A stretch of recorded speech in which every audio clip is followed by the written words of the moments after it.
off this whole thing was Aaron Wiggins' walk-off interview in San Antonio. Chet Holmgren was the initial barker, but Jalen Williams delivered the line, "Why are you so efficient?" Why are you so efficient? And he's making weird faces at Aaron. Season high 22 for you, only 11 shots to do it. Why are you so efficient out there?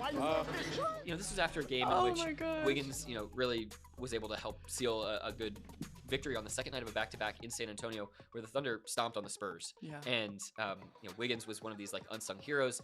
Shea, I think, was being interviewed by a national broadcast, and I had a chance to talk to Aaron after the game. And so J-Dub, J-Will, Chet all come crash around Aaron, who's another sort of cult-like figure. He's got his own story that we'll get to. But J-Dub, just hyping him up, making all sorts of funny noises and faces, and then I asked.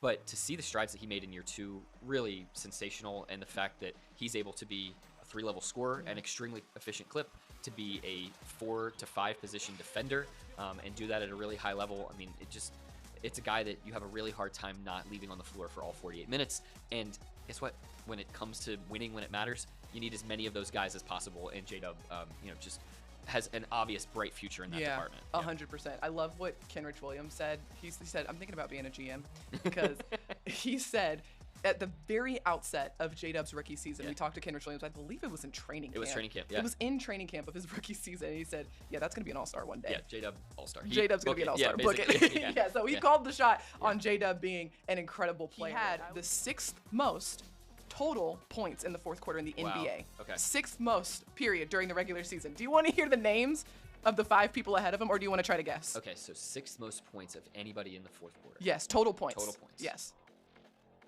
All right, I will try to guess here. DeMar DeRozan has to be on that list. He's 3rd. Let's see, 3rd. Okay. LeBron James. Number 1. Okay. Nikola Jokic. Not Jokic. Nope, not in the top 6. Wow. It's so. He's like always swirling around all of his teammates, just perpetually like kind of puffing them up with more energy and hyping them up, and you can tell he's very fascinated by each of them as individuals and like who they are, what they bring to the table. It's very infectious.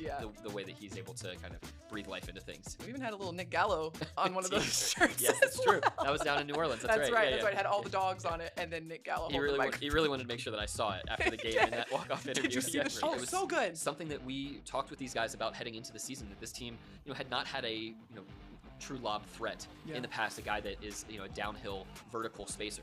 Obviously we know Chet can give them horizontal spacing. So many guys in his team can give them that spacing in terms of being able to lift up behind the arc, but to be able to convert up top is huge too. Throughout the course of the year, that we really kind of saw that J-Dub had the best chemistry with Chet in those alley-oops.